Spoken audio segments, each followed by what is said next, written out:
Ya, oke guys, balik lagi sama gue ya, karena data gak bisa bohong ya. Oke, hari ini tuh Senin 1 April 2024 dan IHSG crash, cukup crash hari ini. Ya, oke.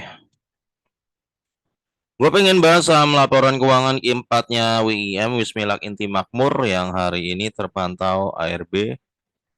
Karena laporan keuangan yang keempatnya menurun cukup jauh ya. Tapi sebenarnya dibandingkan tahun lalu meningkat gitu ya. Ya akhirnya ini kan jadi kalau lo yang tahu kasusnya kemarin kan ini kan digoreng di grup saham tertentu. Ya, ada dua grup lah yang menggoreng ini. Satu yang premiumnya. Ya. Nah satu lagi yang agak menengah grupnya ya, menengah. Tapi si owner yang menengah ini, si bosnya ini dia join juga di grup yang premium itu kan ceritanya kan. Terus mendadak kayaknya si petinggi-petinggi mereka itu bos-bosnya dapat info. Oh, gua nggak tahu dari mana laporan Q4-nya WIM tuh penjualannya ngedrop gitu kan. Hingga mereka kabur dan dikasih tahu. Ini ceritanya yang berdasarkan yang beredar ya. Gue juga nggak pasti 100%. Terus si owner yang grup menengah ini akhirnya dia juga ngasih tahu di grupnya dan akhirnya terjadi kepanikan massal. Jadi kepanikan massal dan ini ARB-nya di sini nih, di sini jebret. Nah, jebret ARB dari segini ya, terbit ke sini. Ya, sebenarnya kita cukup tanda tanya ya dari mana dia bisa dapat info itu. Sebenarnya kan itu termasuk kategori insider trading gitu kan. Udah tahu duluan gitu ya sebenarnya. Dan ternyata memang yang mereka katakan terbukti. Ya memang Q4-nya jauh ini jauh lebih ngedrop course ya. Tapi masih untung nggak masih ya. Ya jadi ya info A1-nya dari grup itu ya sebenarnya benar gitu ya. Tapi kan sebenarnya insider gitu kan. Insider trading sebenarnya. Nah, itu balik lagi ya John. Akhirnya gue katakan pada lu balik lagi bahwa kalau lu adalah seorang retail yang tidak punya koneksi apa-apa gitu ya, better lu hati-hati kalau mainnya, kalau apalagi lu ngincer capital gain lu hati-hati gitu ya. Bahwa lu bukan mereka. Mereka bisa menggoreng. Mereka bisa ya di membermologi itu lu gini John, ada orang. Oke oke, ini gue sebelum gue masuk ke WIM-nya ya. Ada banyak oknum lah, gue bilang oknum gitu ya. Sebenarnya dia nggak cuan dari fundamentalnya itu dia nggak cuan. Enggak, dia tuh cuannya dari sininya dia, membermologinya dia. Ya, caranya simple banget. Caranya simple banget. Dia punya grup, dia pasti punya grup premium. Atau mungkin punya YouTube segala macam mereka punya gitu ya. Cara mereka cuan adalah mereka udah incer saham yang mereka goreng, dia akan kumpulin dulu di harga murah. Dikumpulin. Memang kadang orang-orang ini karismanya tinggi, John. Ya, juga kelihatan pinter memang secara ketika berbicara. Sehingga banyak menyedot. Jadi eh, menawan lah sehingga orang percaya apa yang mereka ngomongin gitu kan. Nah, ketika mereka sudah akumulasi saham tertentu, ya ini boleh saham busuk atau enggak gitu ya. Boleh saham yang memang benar ada fundamentalnya memang benar ada, tapi bukan itu goal mereka ya. Bisa terjadi gitu. Ketika mereka barangnya udah cukup gitu ya, merasa ini mereka akan ngomong di entah di YouTube-nya di atau di grup WA berbayar, Telegram berbayar mereka ya. Dengan analisa yang terkesan dibungkus secara fundamental gitu kan. Wah, ini penjualannya oke nih. Wah, atau wah ini ke depan nih. Misalnya wah penerbangan kita nih, misalnya contoh ya, penerbangan nih industri bakal naik nih ya enggak. Berarti saham-saham yang berbau penerbangan bakal bigger. Nah, ini contoh nih, ini contoh ya. Ada nilai fundamentalnya dia jelaskan secara seolah-olah orang terbius. Tapi dia tidak cuan dari situ sebenarnya dia cuan adalah mengharap dia tuh tujuan utamanya dia mengharapkan lu kalian anggotanya untuk HK tuh saham supaya terjadi kenaikan hara. Oke, okay. Kan dia udah dapat duluan kan dia belinya diem-diem baru nanti dia teriak-teriak beli. Ketika sudah sampai titik tertentu dia akan TP, jebret. Ya, udah. Nah, jadi orang ini meskipun oknum ini ya gue bilang katakan oknum lah nggak semua dia cuannya sebenarnya dari fundamental nggak enggak dia cuannya dari sini Ya, membermologi, member investing lah. Bagaimana cuan dari memanfaatkan member. Ya lu sebenarnya lucu sih, lu udah bayar sama dia ya, udah bayar, dia jadi untungnya double. Dia dapat duit apa? Fee-nya lu, course ya, buat kursusnya itu, course-nya lu udah bayar, dan dia juga masih lu dicuanin, dijebretin sama mereka juga. Double untungnya. Cepet kaya lah mereka. Cepet kaya. Ya. Nah, trik ini nggak bakal work kalau mereka nggak punya member. Makanya kalau misalnya teknik fundamental yang katanya mereka katakan itu ngefek, mereka tanpa bantuan membermologi nggak terjadi. Nggak bisa. Makanya kadang-kadang lu bingung ya, lihat ada orang kan kok kayaknya fundamental tapi saham yang dipilih tuh kayak saham-saham gorengan gitu. Ada. Sama kayak saham-saham gorengan gitu. Menimbulkan tanda tanya, bahkan ada yang kegocap gitu kan. Gocap lenyap gitu. Nah, itu jangan hati-hati. Ya. Oke, WIM kita akan bahas kinerjanya tentu secara laporan keuangannya gimana ke depan, eh, diusahakan seobjektif mungkin gitu ya, apa yang terjadi di sini. Oke, Wismilak ini ya pemegang saham Ronald Wala, Stephen Wala, bla bla bla bla, dan masyarakat ada 36%, sekitar 600 juta ya, mungkin dipegang masyarakat 600-700 juta lah pegang masyarakat. Kita cek dividen historinya dulu ya, biar kita cek dividen history WIIM. Kita buka dulu.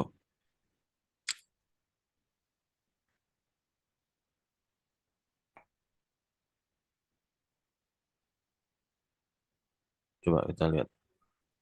Ini katanya WIM dulu ada hubungannya sama HMSP loh. Jadi katanya HMSP kan nggak jual sahamnya ke siapa sih itu? Aduh, Morris ya, Peter Morris, Philip Morris gitu kan.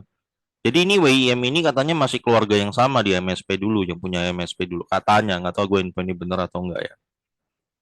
2013, 14, 15, 16, 17, 18, 17 bagi, 18 nggak bagi, 19, 20, 21, 22, 23. Oke, jadi dia dari tahun 2013 bagi terus ya, kecuali tahun 2018.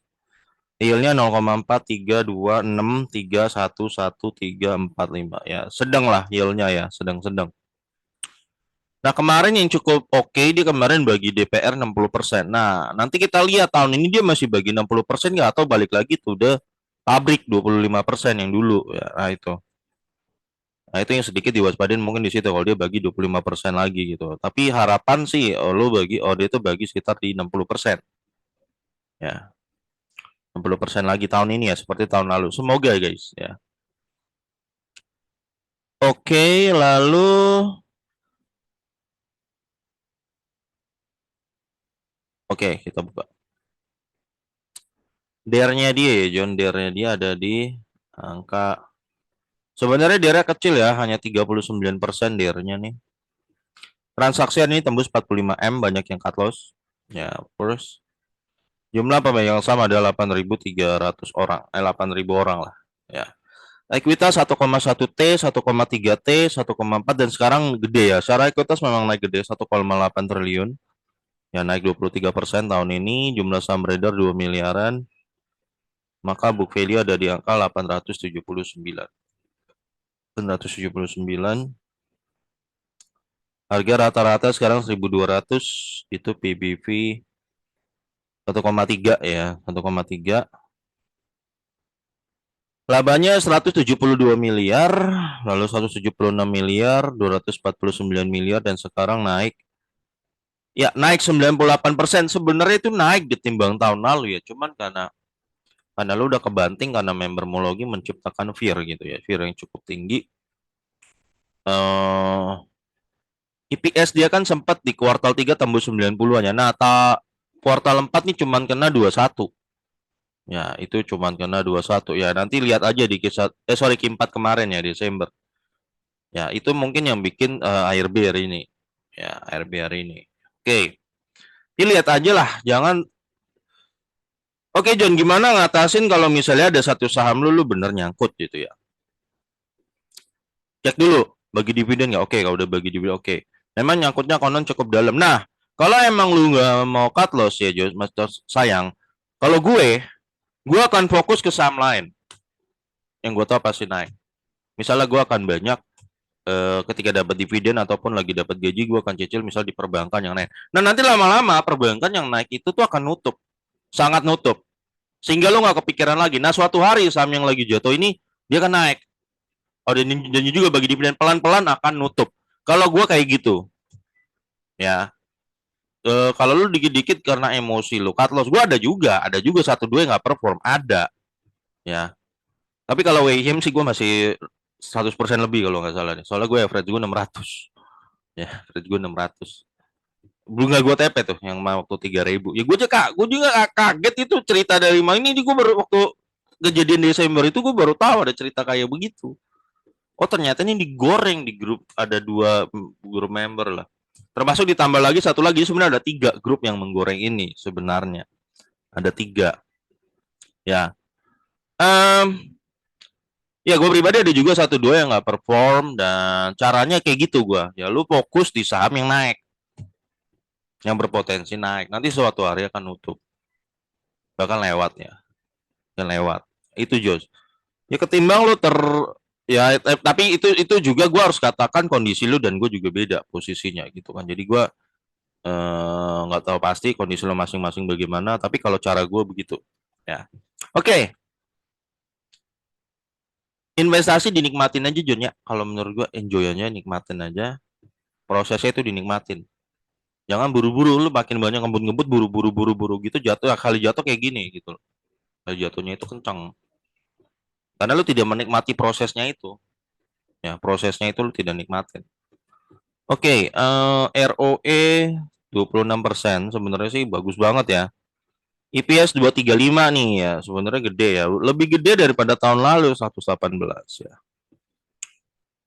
Dividen 20, yield 3%, DPR 25%. Nih standarnya waktu itu 25%, DUT 21, yield 4%, DPR 25%. Nah, tahun lalu kemarin dia sempat bagi gede 72, yield 11%, yang bikin makin heboh juga 60%. Nah, tahun ini kira-kira berapa? Oke, gua akan kasih lu 2 opsi, dua kemungkinan ya. Yang pertama, kemungkinan yang bagus dulu. Kalau dia bagi 60, ya oke ya, karena dia kan baru kali itu tuh 2000 kemarin, tahun lalu bagi 60%. Takutnya tahun ini dia nggak bagi 60%, malah balik ke setelan pabrik 25. Nah, ini doang nih. Doain janganlah. Ya gitulah. Ya. Di dunia ini ya kalau mau bicara morality, lu percaya nggak, Jess? Di dunia ini ada kualat gitu. Percaya? Gue udah sering lihat tuh tukang pom-pom itu banyak yang kualat, serius. Termasuk yang nggak bagi dividen itu, serius. Ya, semoga aja ditonton nih ya. Uh, Sedangkan gue perhatikan ya, kalau lu lihat ownernya BCA, Pak Hartono, selalu bagi dividen jelas, rutin dan fair. Sampai sekarang hidupnya tuh aman gitu. Maksud gue jauh dari kata berita miring gitu loh. Ini sebenarnya itu ada koneksinya. Kalau lu mau bicara kualat-kualatan, Mak. Ya, kemarin ya, lu lihat kan ada bandar nyangkut 40M. Satu emiten ya, di Net TV. Orang bilang itu kualat, John. Karena ngebantai duit retail gitu loh. Ada yang ngangkut di kayu, bandarnya juga ada gitu loh. Ada yang sering ngepom-pom membermologi kira nyangkut di Goto, terus nyangkut di mana tuh, banyak dah. Ya. Ya konon sih ada kayak gitu-gitu ya. Nah, itu John. Jadi maksud gua kalau pengendali ya harusnya bijaksana lah. Masa dia balik lagi bagi ke 25% lagi gitu loh. Ya. Ya minimal 60 atau 50. 50 mungkin masih orang nggak akan terlalu panik gitu. Oke, masih bisa acceptable. Ya, kalau gue sih begitu ya. Ya itu kan jadi bicarain hal-hal yang nggak jelas kan. Percaya nggak percaya sih gue kayak gitu. Ya, kalau masalah moral itu percaya nggak percaya ya. Oke. Nah, kalau dia bagi 60%, John, 235 ya, maka tahun ini dividen dia akan tembus 235 dikali 60 bagi 100. 141 ya, John. 141 berarti WIM lu akan dapat yield di 1.200 tuh 11% ya. Lu nyangkut di 3.000 masih dapat 4,2, lumayan ya. Lumayan nyangkut di 3.000 ya. Sebenarnya waktu gua ya lu masih dapat 4,2% lah ya. Ya. Nah, ini kalau 141 ya. maka kan harga warasnya ada di 1410 sampai 2804 sorry 20 ya. Nah, tapi case kalau dia ternyata cuman bagi 25% ya, maka dia cuman bagi sekitar wait 58 ya, 58 di harga sekarang ya 4,8% guys ya. Ya lumayan lah. Ya ini case terburuk 58 ya. Berarti kalau dia bagi 58 harganya ada di 580 sampai 1160. Ini emiten. Ya masih di case-case gini ya. Nah, ini guys gue kasih lu dua kemungkinan. Ini kalau dia bagi 60%, nih kalau dia bagi 25% harganya ya ada di rank segini. Nah, balik lagi ke kinerja Q1 2024 gimana, jujur gue nggak bisa prediksi banyak kayak gitu-gitu ya. Semoga di atas 21 sih ya. Ya, semoga di atas 21 IPS-nya sehingga nggak terlalu ngedrop secara IPS-nya. Nanti lihat Q1 2024 aja, gue nggak bisa ngomong banyak. Yang mungkin keluar bulan depan.